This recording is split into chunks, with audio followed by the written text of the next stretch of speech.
5 updates సూటిగా సుత్తి లేకుండా జనరల్గా జరిగే డే 1 అప్డేట్స్ ఇచ్చాము. ఇప్పుడు డే 2 జనరల్ జరిగే రిపోర్ట్ మొత్తం కూడా జెన్యూన్ రిపోర్ట్స్ మీకు ఇవ్వడానికి సిద్ధంగా ఉన్నాం.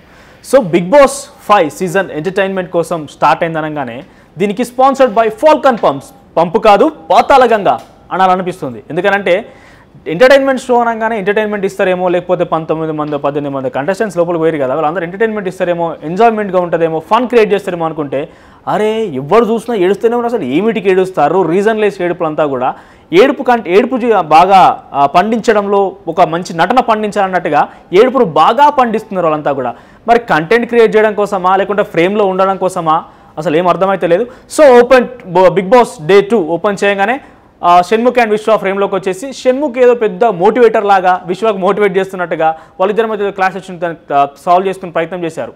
ఆ తర్వాత హమీద్ అండ్ జస్వంత్ టాపిక్ వస్తే మాత్రం ఫస్ట్ వీక్లో ఈరోజు ఆయన నామినేట్ అయిపోయాడు ఆల్రెడీ. నాకు తెలిసి ఫస్ట్ వీక్ ఎలిమినేషన్ జస్వంత్ కాబోతున్నారని ఒక అంచనాకైతే నా మైండ్లో మాత్రం ఆ టాపిక్ ఉంది. ఎందుకంటే ఎవరిని చూసినా పిచ్ యాటిట్యూడ్ చూపిస్తున్నారు. అసలు అమాయకత్వమా యాటిట్యూడ్ అర్థమైతే లేదు. ఎవరికి చూసినా వాళ్ళకి వ్యతిరేకంగా చేయడం, లేకపోతే ఏదో చేయాలనుకొని ఏదో అవ్వడం లాంటి ప్రయత్నాలు చేస్తున్నాడు జస్వంత్ అయితే. ఇకపోతే హమీద్ అండ్ జస్వంత్ ఒక దగ్గర కూర్చుండి అక్కడ కూడా హమీదా ఏడవడం కంటిన్యూస్గా. అక్కడ మళ్ళీ ఏమనిపించిందంటే పంపు కాదు పాతాళగంగా. ఇదివరకు మనకు బిగ్ బాస్ సీజన్ 1లో మధుప్రియ ఎక్కువగా ఏడుస్తుండేది. ఆ తర్వాత బిగ్ బాస్ 2లో ఒకరు కంప్లీట్ చేయడం జరిగింది. బిగ్ బాస్ 3లో ఈ విధంగా జరిగింది. బిగ్ బాస్ 4లో కూడా జరిగింది. ఇప్పుడు సేమ్ రిపీట్ అవుతుంది. ఏడుపుతోనే బిగ్ బాస్ షో స్టార్ట్ అవుతుంది. ఎంటర్టైన్మెంట్ అనుకుంటే ఏడుపులు ముందుగా వేసుకొని బిగ్ బాస్ కంటెస్టెంట్ మొత్తం కూడా ముందుకు సాగుతారు. మరి ఆ తర్వాత పవర్ రూమ్ అని చెప్పి ఒక టాస్క్ ఇవ్వడం.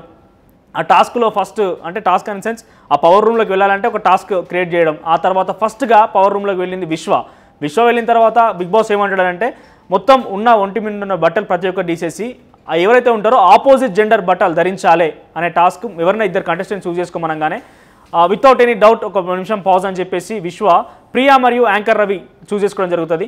ఆ తర్వాత యాంకర్ రవి ఏం చేయాలంటే అప్పుడు యాంకర్ రవి అమ్మాయిల బట్టలు, ప్రియా అబ్బాయిల బట్టలు వేసుకోవాలి. ఒంటి నుండి ఉన్న బట్టలు మొత్తం కూడా తీసేసి అలా దగ్గర తెచ్చుకున్న బట్టాన్ని కూడా తీసేసి స్టోర్ రూమ్లో పెట్టాల్సి ఉంటుంది.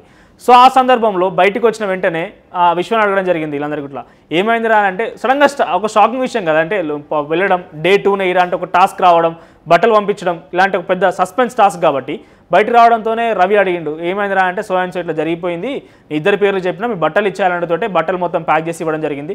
అక్కడ ఒక చిన్న మాట రవి అన్నాడంట. ఏమన్నాడంటే అన్న నీకోసం చేస్తున్నా కానీ బిగ్ బాస్ అడిగితే నేను చేసేవాడిని కాదు అనడంతోనే విశ్వ దానికోసం బాగా ఎమోషనల్ అయిపోయాడు. వాళ్ళ బ్రదర్ని ఏదో కోల్పోయారంట ప్రీవియస్గా.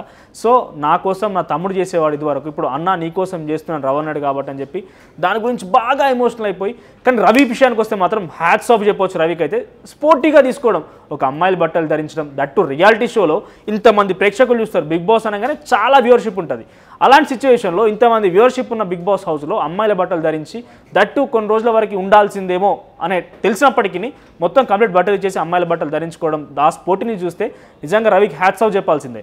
ఆ తర్వాత ప్రియా విషయానికి వస్తే ప్రియా నార్మల్గా వాళ్ళు వేసుకునే ఇవాళ రేపట్లో అమ్మాయిలందరూ కూడా అబ్బాయిల బట్టలు వేసుకుంటున్నారు కదా, ఆ విధంగానే పెద్దగా ఆమె ఏదో త్యాగం చేసినంత మాత్రం అంటే బట్టలు త్యాగం చేసింది కావచ్చు, కాకపోతే పెద్దగా మాత్రం ఆమె సాక్రిఫైస్ చేసింది అనుకోవడం మాత్రం పెద్దగా అయితే ఏం లేదు. సో ఇది కథ. ఆ తర్వాత నెక్స్ట్ టాస్క్ వచ్చేసి మానస్ వెళ్ళడం జరిగింది. మళ్ళీ ఉరుములు బెరుపులు వస్తాయి. అక్కడ యాక్సెస్ బటన్ కోసం అక్కడ ట్రై చేస్తే పవర్ రూమ్లోకి వెళ్ళి ఆయనకు ఒక టాస్క్ ఇవ్వడం జరిగింది. ఆయనకు ఏమన్నారంటే నైట్ అందరి తర్వాత ఒక అమ్మాయి నిద్రపోవాలి, ఎవరైనా లేస్తే మాత్రం ఆ అమ్మాయి కూడా లేచి ఉండాలి, లేదంటే అలారమ్స్ మోగుతాయని చెప్పడం జరిగింది. ఆ తర్వాత ఆర్జే కాజల్ని చూస్ చేసుకున్నాడు. మళ్ళీ వాళ్ళిద్దరి మధ్యలో బయట కూడా ఫ్రెండ్షిప్ ఉన్నట్టు తెలుస్తుంది వాళ్ళిద్దరి మధ్యలో కమ్యూనికేషన్స్ అంతా చూసుకున్నట్లయితే. సో ఇది నార్మల్ టాస్క్ విషయానికి వస్తే. ఇక గొడవలు ఏడుపులు మాత్రం ఎంటర్టైన్మెంట్ షో ఏమో కానీ ఏడుపుల షో లెక్క అయిపోయిందంతా కూడా. హమీదా ఏడవడం, ఆ తర్వాత విశ్వ వాళ్ళ బ్రదర్ కోసం ఏడవడం, ఆ తర్వాత సిరిను లోబో కలిసి ఒక ప్రాంక్ చేద్దామని చెప్పి అరే ప్రాంకులు బయటనే సరిపోతలేదు భయ్, మనిషి రోడ్డు పంట పెట్టుకుని ప్రతి ఒక్కరిని గెలికి ప్రాంక్ చేసినా అన్నట్టుగా మనం విసిరి కదా కోటిలో వాడిని మేర దంచిరట ప్రాంక్ అనుడితోటే. సో ప్రాంక్ ఎక్కడ వరకు చేయాలి అక్కడ వరకే చేయండి, కానీ ప్రాంక్ ఓవర్ ఎక్కువ అయిపోయి చేయడం వల్ల కూడా same repeat Siri Hanumanth and Lobo కూడా అదే రిపీట్ అయిపోయింది.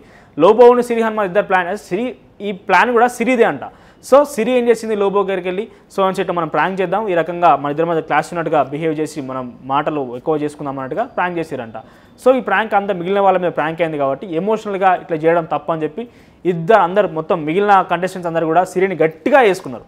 ఆ తర్వాత లోబో కూడా అంటే ఆయన పెద్దగా Lobo is the best entertainer of the show అనుకోవచ్చు. ఎందుకంటే ఆయన ఏం చేసిన మాటలలో ఏం చేసినా కూడా ఎంటర్టైన్మెంట్, నవ్వు మాత్రం నార్మల్గా మాట్లాడి నవ్వే. సో ఆ రకం కొనసాగుతుంది. లోబో అన్న విషయానికి వస్తే డైరెక్ట్ కుల్లా మన భాష మాట్లాడినప్పుడు ఒక్కసారి జాంగలు బనీన్లు ఏమైనా ఉంటే పక్కకు సర్దుకోవాలి ఎడబడతాడు వారే ఎక్కురి గలీజ్ వాసన తనే మాత్రం ముట్ట అని చెప్పడం జరిగింది. బయటకు వచ్చి ఒక చిన్న స్లాంగ్లో ఆ వాయిస్ అంతా కూడా పిచ్ ఎంటర్టైన్మెంట్ స్పీక్స్ అనుకోవాలి నవ్వడం ఎవరైనా చూసినా కూడా. ఎందుకంటే ఆ బట్టలు ఎవరి అక్కడ ఆరెంజ్ కలర్ బట్టలు ఉన్నాయి కదా ప్యాంట్ షర్ట్ ఎవరిదని అంటే నాదంటే ఓ పిల్ల ఏడున్నావు అని మాట్లాడు. ఆ తర్వాత ఎడబెట్టాల బట్టలు తీసుకురా నా జేబులో పెట్టాను. ఇదంతా మంచి ఎంటర్టైన్మెంట్ అనుకోవాలి. ప్రీవియస్గా బిగ్ బాస్ 4లో చూసుకుంటే మంచి ఎంటర్టైన్మెంట్ కానీ అవినాష్కి అయితే మోస్ట్ ఎంటర్టైన్మెంట్ వచ్చింది. ఈ సీజన్లో మాత్రం ఇదే రకంగా ఎంటర్టైన్మెంట్ ప్రేక్షకులు కోరుకున్న ఎంటర్టైన్మెంట్. సో ఎంటర్టైన్మెంట్లో ఇచ్చే వాళ్ళు మాత్రం లోబో మాత్రం 100% ఆయన ఎఫర్ట్స్ అని ఏం లేదు కానీ నార్మల్గా ఏం మాట్లాడినా లోబో మాట్లాడినప్పటికీ ఎంటర్టైన్మెంట్ లాగానే ఉంటుంది. సో ఆ రకంగా కొనసాగుతుంది. మరి లోబో ఫైనల్గా ఈ రకంగా కొనసాగితే టైటిల్ రేస్లో మాత్రం ఉండే అవకాశాలు ఎక్కువగానే ఉన్నాయి. ఆ తర్వాత ఇక ఆర్జే కాజల్ని అందరు ఎందుకు బాగా మంది ఆమెను టార్గెట్ చేసినట్టు కనిపిస్తుంది. ఆర్జే కాజల్ టార్గెట్ చేయడం ఏంటంటే ఒక అపోహ, అంటే సీజన్లు చూసినంత మాత్రాన దాని గురించి మొత్తం తెలుస్తుంది, నన్ను ప్రజలు అట్రాక్ట్ చేసుకోగలుగుతారని అయితే కంటెంట్ విషయంలో అయితే అంత పెద్దగా అవగాహన అయితే ఎవరికి ఉండకపోవచ్చు బహుశా అందుకు లోపలికి వెళ్ళిన తర్వాత. So RJ Kajal previous episode అన్ని చూసింది, తమిళనాడు కర్ణాటక సంథింగ్ వేరే సీజన్స్లో వేరే లాంగ్వేజ్లో బిగ్ బాస్ కూడా చూసింది కాబట్టి ఆమెకు అన్నిటి మీద అవగాహన ఉన్నది. సో ఆమె మంచి గేమ్ ఆడుతుందని చెప్పి అందరు ఆమె బాగా ఫోకస్ చేస్తున్నారు. నిన్న లహరికి ఆర్జే కాజల్కి మధ్యలో మాత్రం హోరాహోరీ ఫైట్ జరిగింది. లహరి యాటిట్యూడ్ చూస్తే మాత్రం అబ్బా అమ్మాయి అంటే ఇచ్చి పడేసి యాటిట్యూడ్ బిహేవ్ చేస్తుంది. ఎందుకంటే చూసుకున్నాం ఫేస్ టు ఫేస్ అనే విధంగా మాత్రం పోతుంది. అంత యాటిట్యూడ్ అవసరం లేదు, గొడవలు కూడా కొంచెం తగ్గించుకుంటే ఆ బిగ్ బాస్ షో మంచిగా ఉంటుంది, అటు రేటింగ్ కూడా పెరుగుతుందేమో. కానీ ఈ రకంగా ఎప్పటికీ పంపు కాదు పాతాల గంగ అన్నట్టు ఏడ్చుకుంటా గొడవలు పెట్టుకుంటా అనవసరమైనటువంటి కారణాలు చెప్పి అంటే సిల్లి వాటికి చేయడం వల్ల ఎంటర్టైన్మెంట్ కంటే ఎమోషన్ ఎక్కువ అవుతుంది కాబట్టి పెద్దగా టీఆర్పీ రేటింగ్ వచ్చే అవకాశాలు మాత్రం చాలా తక్కువ.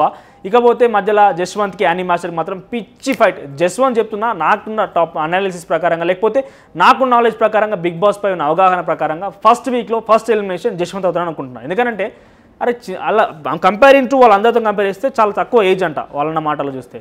అలాంటి వాడు అసలు ఇంత యాటిట్యూడ్ ఏంటి, అసలు కావాలని చేస్తున్నాడా లేకపోతే ఇంకేదైనా నార్మల్గా అక్కడ పవర్ హౌస్ యాక్సెస్ కోసం మరోసారి అందరు ట్రై చేస్తున్న టైంలో అక్కడ ముంగట ఎవరు కూర్చోవద్దని వాళ్ళు పెట్టుకున్న నియమమే, బిగ్ బాస్ ఏం చెప్పలేదు. సో అక్కడ కూర్చున్న తర్వాత ఫస్ట్ టైం అటెంప్ట్ చేస్తే జస్వంత్కి దక్కకుండా పోయింది. విశ్వ యాక్సెస్ తీసుకొని పవర్ రూమ్కి వెళ్ళడం జరిగింది. సెకండ్ టైం మానస్ వెళ్ళడం జరిగింది. థర్డ్ టైం అయినా నాకు రావాలన్న కాన్సెప్ట్తో అక్కడే కూర్చోవడం జరిగింది. అక్కడ నుండి ఎక్కడికి వెళ్ళకుండా అక్కడ పక్కన మన చైర్స్ ఉన్నా కూడా ఆ చైర్స్ని కూడా ఎవరికి ఇవ్వకుండా ఆయనే కూర్చోవడం. యానీ మాస్టర్కి మాత్రం నిజంగా ఒక రకంగా ఇన్సల్ట్ చేసి చెప్పుకోవచ్చు. ఈ మళ్ళీ ఎట్లా పోర్ట్రేట్ అవుతుంది బయటకనంటే మహిళలపై జస్వంత్ తీవ్రంగా అంటే ఆ లేడీస్పై అరాచకం చూపిస్తున్నాడు, లేకపోతే వాళ్ళని హెరాస్ చేసే ప్రయత్నం చేస్తున్నాడు, వాళ్ళపై రెస్పెక్ట్ లేకుండా బిహేవ్ చేస్తున్నాడని చెప్పి టాక్ అది బయటకు వస్తుంది. ఎందుకంటే ఇదివరకు ఆర్జే కాజల్పై అలా గొడవ జరగడం, ఆ తర్వాత హమీదాబి కూడా అలాంటి గొడవ పెట్టుకోవడం, ఇంకా యానిమాస్ తోటి ఇలా గొడవ పెట్టుకోవడం.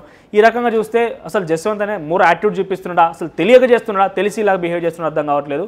ఇది ఈరోజు బిగ్ బాస్ డే 2 అప్డేట్.